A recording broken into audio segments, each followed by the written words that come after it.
Hello friend, मैं Kishan static G के channel से किशन कुमार ओगरे आप सभी का बहुत बहुत स्वागत करता हूं। बहुत बहुत स्वागत है दोस्तों मेरे चैनल में।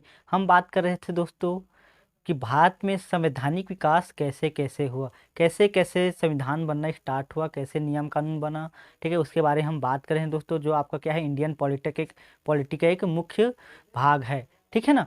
हम पिछले क्लास में बात किए थे दोस्तों रेगुलेटिंग एक्ट सन 1773 के बारे में, कैसे आया, कैसे विपरीत परिस्थिति में इस एक्ट को लाया गया। जो ईस्ट इंडिया कंपनी है वो क्या हो गया था, भ्रष्ट भ्रष्ट हो गया था, जिसके कारण क्या हुआ था, इस रेगुलेटिंग एक्ट को लाया गया था।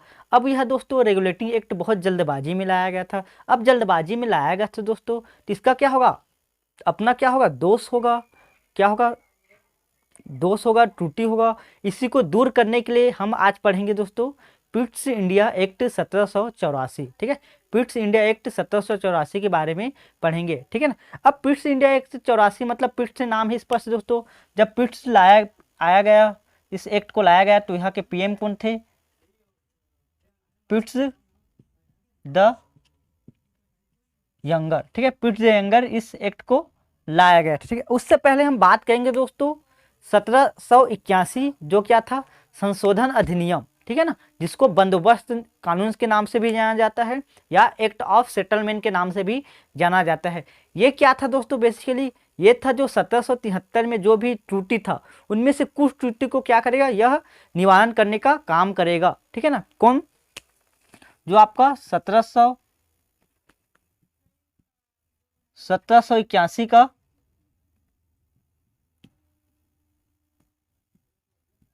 संशोधन अधिनियम। ठीक है, 1781 का संशोधन अधिनियम, इसको ही क्या बोला जाता है, बंदोबस्त कानून। बंदोबस्त कानून।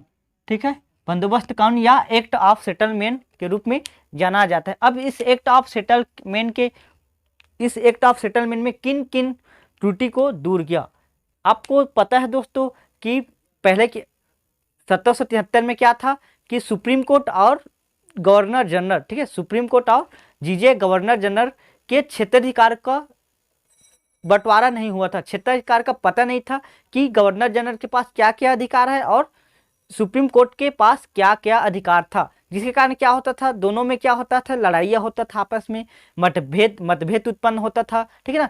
इस मतभेद के कारण इस संशोधन अधिनियम को लाया गया। इसमें कहा गया कि जो भी आपका सुप्रीम कोर्ट है और जो भी आपका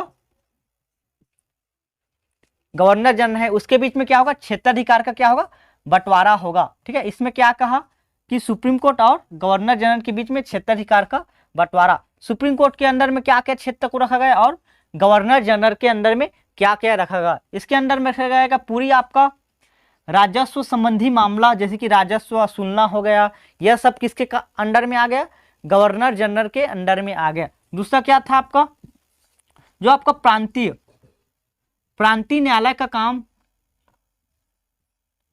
प्रांतीय न्यायालय का काम कौन देखेगा, आपका गवर्नर जनरल देखेगा। ठीक है, ये आपका क्या था, गवर्नर जनरल के क्षेत्राधिकार थे। दूसरा क्या था आपका, सुप्रीम कोर्ट। ठीक है, सुप्रीम कोर्ट को क्या क्या मिला, यह क्या कर सकते हैं, जो भी कलकत्ता में रहने वाले व्यक्ति हैं, उसमें क्या कर सकते हैं, न्यायालय का काम कर सकते हैं।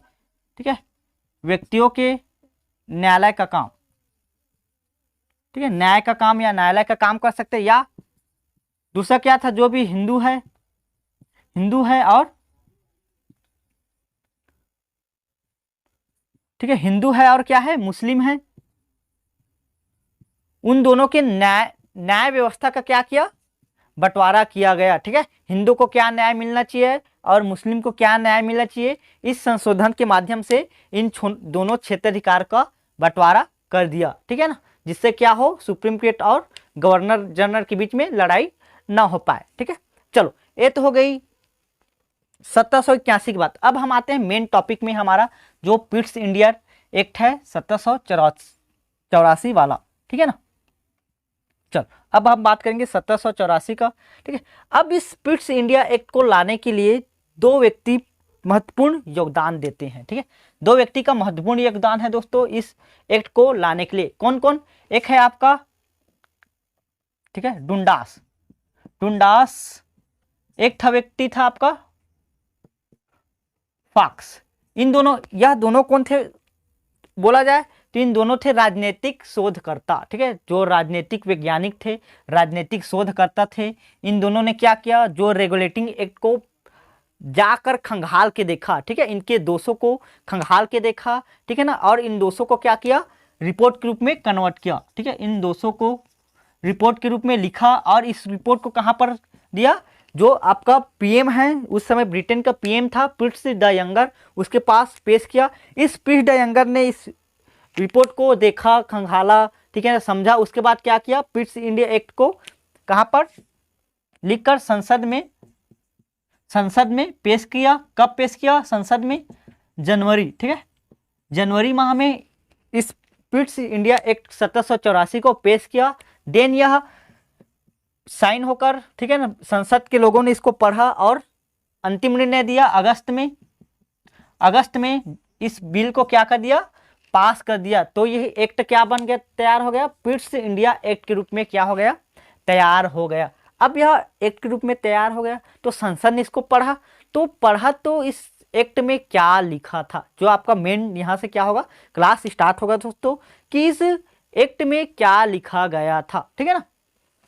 चलो अब इस एक्ट में क्या लिखा गया था उसको देखेंगे, क्या लिखा गया था इस एक्ट में, ठीक है। पहला बात लिखा गया था दोस्तों, मोटी मोटी अक्षरों में लिखा गया था कि बोर्ड ऑफ कंट्रोलर का गठन, ठीक है, बोर्ड ऑफ कंट्रोल का गठन, ठीक है, बोर्ड ऑफ कंट्रोल का क्या होना चाहिए, गठन होना चाहिए, जो क्या काम करेगा, पूरी ईस्ट इंडिया कंपनी है उसके नियम कानून पूरा सबका कंट्रोल करने का काम यह करेगा, आदेश देने का काम करेगा। कोई भी अधिकारी कोई भी गलती करता है उसको कंट्रोल करने का काम करेगा, कौन करेगा, बोर्ड ऑफ कंट्रोल। इसका सदस्य था दोस्तों, इसका 6 सदस्य था, जिनमें से 2 प्रमुख सदस्य थे, ठीक है, 2 प्रमुख सदस्य थे। पहला कौन था आपका, जो राज्य सचिव कहां के, ब्रिटेन के, ठीक है। दूसरा कौन था आपका, वित्त मंत्री, ठीक है, वित्त मंत्री, वो भी कहां के, ब्रिटेन के। और क्या थे, प्लस 4 क्या थे, अन्य सदस्य, 4 क्या थे, अन्य सदस्य। यही अन्य सदस्य क्या करते थे, नियम कानून बनाने का जो भी काम करते थे वही करते थे, ठीक है ना। और क्या था, इनमें से अध्यक्ष कौन था, जो पहला नंबर का है राज्य सचिव, इनमें से बड़ा है, ठीक है ना, वो क्या था, अध्यक्ष था, अध्यक्ष है, ठीक है ना। अब जो भी निर्णय होगा, जो भी निर्णय पास होगा, जो भी हमको कानून बनाना है वो किस तरह होगा, वो आपका होगा बहुमत पद्धति से, ठीक है, बहुमत तरीके से जो भी कानून बनाना है, ठीक है ना, वो क्या होगा, बहुमत तरीके से, जिनमें से क्या होगा, सदस्य लोग क्या करेंगे, वोट करेंगे, जिसका अंतिम निर्णायक वोट कौन करेगा, जो आपका होगा राज्य सचिव।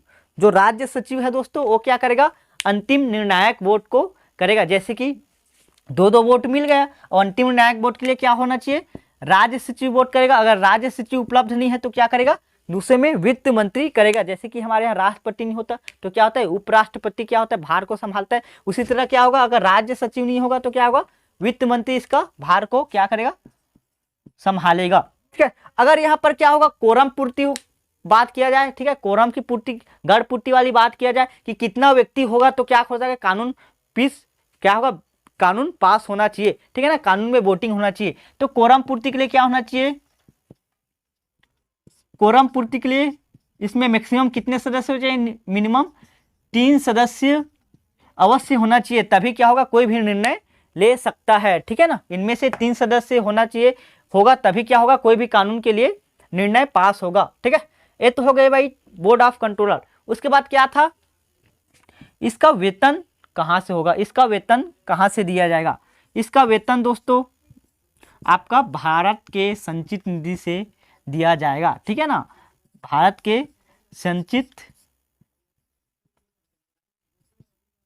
ठीक है, निधि से क्या किया गया, इस बोर्ड ऑफ कंट्रोलर के अधिकारियों को क्या दिया गया, वेतन और भत्ता दिया गया, ठीक है। बहुत दिमाग था अंग्रेजों के पास, ठीक है। नियम क्या था, नियम जो भी नियम क्या था, इंग्लैंड का था, कहां पर चल रहा था, ईस्ट इंडिया कंपनी में चल रहा था, लेकिन वेतन कहां से दिया गया, भारत के संचित निधि थे। बहुत दिमाग थे भैया इन लोग का, ठीक है ना, तभी तो राज किया इतने साल तक भारत में। ठीक, अब इसका क्या था, बोर्ड ऑफ कंट्रोल बन गया दोस्तों। तो इसका कार्य क्या होगा, क्या कार्य करेगा भारत में, ईस्ट इंडिया कंपनी के लिए क्या कार्य करेगा, या क्या काम करेगा, जो भी ईस्ट इंडिया कंपनी है उसका क्या काम करेगा बोर्ड ऑफ कंट्रोलर। जो भी सैनिक मामला है ईस्ट इंडिया कंपनी का, सैनिक मामला है या असैनिक मामला है, असैनिक है, या आपका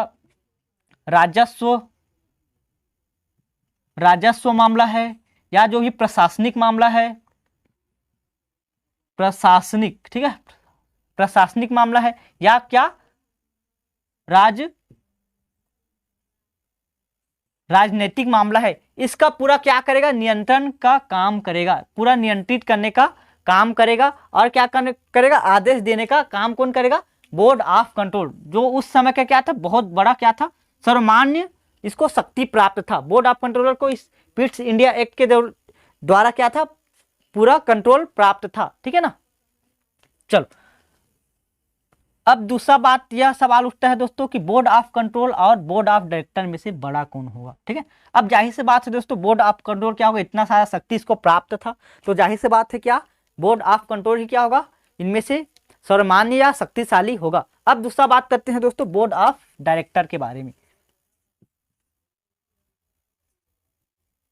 ठीक है, अब बोर्ड ऑफ डायरेक्टर क्या काम करेगा, बोर्ड ऑफ डायरेक्टर का मुख्य काम क्या था, जो भी बोर्ड ऑफ कंट्रोलर है वो आदेश देगा, जिसका पालन कौन करेगा, बोर्ड ऑफ डायरेक्टर। वो भी अनिवार्य रूप से बोर्ड ऑफ डायरेक्टर क्या करेगा, जो भी बोर्ड ऑफ कंट्रोलर है उसका आदेश का पालन करेगा। क्या करे, कौन करेगा, बोर्ड ऑफ डायरेक्टर। वो भी क्या करके, अनिवार्य रूप से। और क्या काम करेगा, संचालन का काम करेगा। भैया संचालन का काम तो यथावत था, पहले से इसको प्राप्त था संचालन का काम। जो भी आदेश है उसका संचालन का काम क्या कौन करेगा, अभी भी बोर्ड ऑफ डायरेक्टर ही संचालन का काम करेगा। और क्या काम करेगा बोर्ड ऑफ डायरेक्टर, जो भी आपका कर्मचारी है, अधिकारी नहीं ना, जो भी आपका कर्मचारी है, इसका नियुक्ति का काम कौन करेगा, बोर्ड ऑफ डायरेक्टर। ठीक है, कौन करेगा,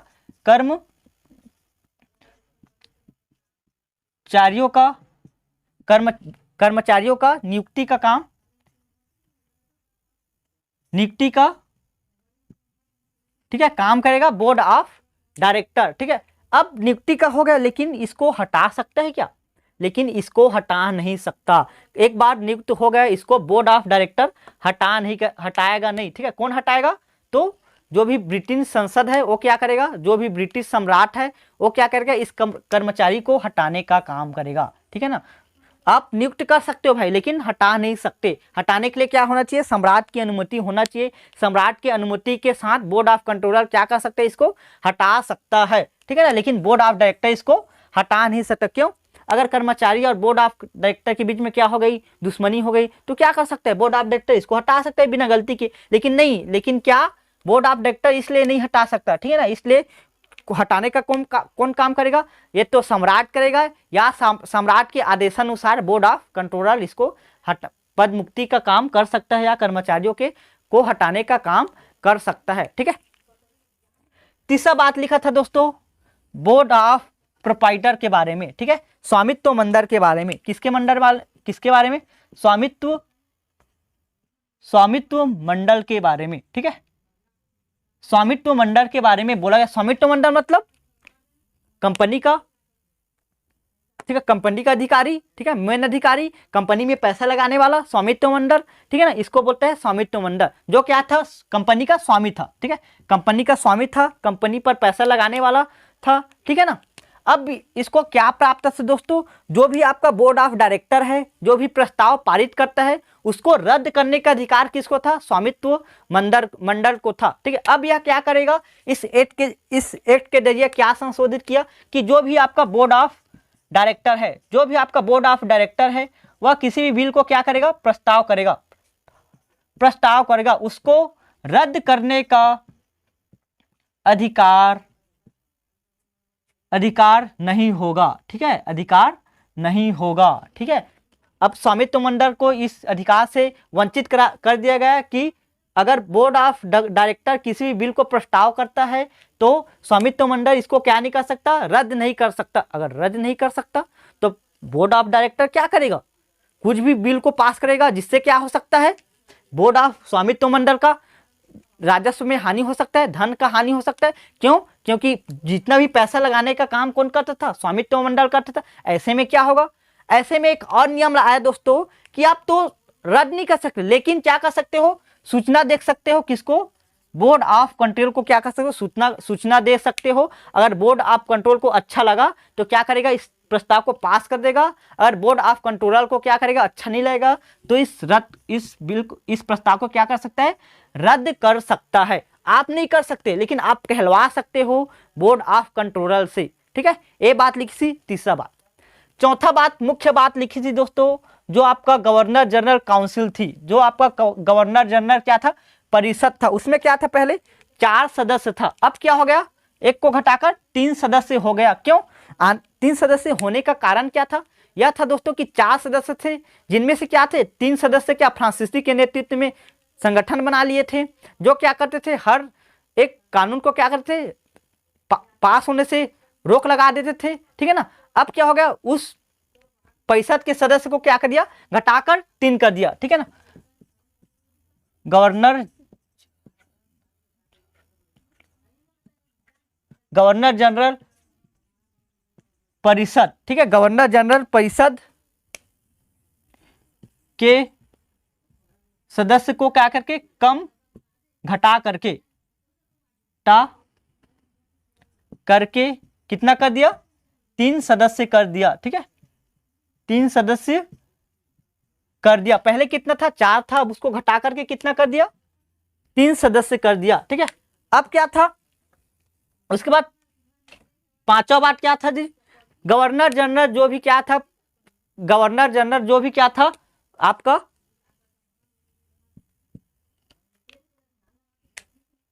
गवर्नर जनरल जो भी क्या काम कर सकता है कि आपका जो प्रांत में गवर्नर जनरल अन्य नियुक्त थे, वो क्या कर सकता, धारा 9 के अधिकार से अन्य देशों से क्या कर सकता था, युद्ध कर सकता था, विपरीत परिस्थिति में संधि कर सकता था। अब वह नहीं कर सकता। अब वह क्या काम करेगा, जो भी गवर्नर जनरल है उससे पूछे बिना कोई भी निर्णय को नहीं ले सकता। इसमें क्या कर दिया, गवर्नर जनरल को सर्वमान्य घोषित कर दिया। ठीक है, चलो अब क्या आता है दोस्तों, इसमें एक और आता है, इसका महत्व। अब इसका देखो महत्व क्या है, अब महत्व तो इतना बता दिया, महत्व आप तो बना सकते हो कैसे, कि संसद का अधिपत्य अधिकार शामिल हो गया, संसद को सर्वश्रेष्ठ बना दिया। अब क्या था, युद्ध नहीं कर सकते थे। हाँ दोस्तों, एक और आया था दोस्तों कि इस अधिनियम के द्वारा किया गया था कि अहस्तक्षेप की नीति, अहस्तक्षेप की नीति लागू किया। ठीक है, अहस्तक्षेप की नीति लागू किया, जिससे क्या हो गया कि तुम क्या कर सकते हो भैया, अब फालतू में लड़ाई नहीं कर पाओगे, फालतू में लड़ाई नहीं कर सकते। ठीक है ना। अगर बहुत विपरीत परिस्थिति हो जिससे हमारी सत्ता जाने का आशंका हो, तभी तुम क्या कर सकते, युद्ध कर सकते हो। अन्यथा किसी भी तुम राज्यों पर क्या कर सकते, नहीं कर सकते, हस्तक्षेप नहीं कर सकते। पहले क्या था, जो रॉबर्ट क्लाइव था फालतू में लड़ाई कर रहा था। ठीक है, चाहे सिराजुद्दौला से हो, चाहे मीर जाफर से हो, चाहे मुगल सम्राट से हो, क्या करते, लड़ाई फालतू में कर देते थे। अब यह नहीं होगा। अब आपको क्या होगा, किसी भी राज्य के अंदर में हस्तक्षेप नहीं कर सकते, हस्तक्षेप नहीं कर सकते। ठीक है ना, उसके पूरा वर्जित था, जिससे भ्रष्टाचार तो कमी हो गया था। ठीक है, भ्रष्टाचार समाप्त हो गया था। ठीक है, अब एक मुख्य बात है, उसके बाद बताकर यह वीडियो समाप्त होगा दोस्तों। पहला बात क्या था कि आपका जो दोहरा शासन था, तो पहले भारत के अंदर में आया था, फिर बंद हो गया था। अब फिर यह ब्रिटिश कानून के द्वारा फिर लाया गया दोहरा शासन। ठीक है ना, प्रदेश में क्या लाया गया, द्वैत शासन। ठीक है ना, द्वैत शासन। ठीक है, द्वैत शासन या दोहरा शासन। इसमें क्या कहा दोस्तों, जो आपका बोर्ड ऑफ कंट्रोलर है और बोर्ड ऑफ डायरेक्टर है, इसमें क्या कहा गया कि बोर्ड ऑफ कंट्रोलर को क्या मिलेगा, आपका जो भी आपका राजनीतिक जो भी आपका राजनीतिक काम है वह काम करेगा। ठीक है ना। और जो बोर्ड ऑफ डायरेक्टर का क्या काम होगा, जो आपका व्यापारिक काम। ठीक है, व्यापारिक काम क्या होगा, वह क्या काम करेगा, बोर्ड ऑफ डायरेक्टर करेगा, जिससे क्या होगा, द्वैत शासन दोहरा शासन फिर से लागू हो गया दोस्तों।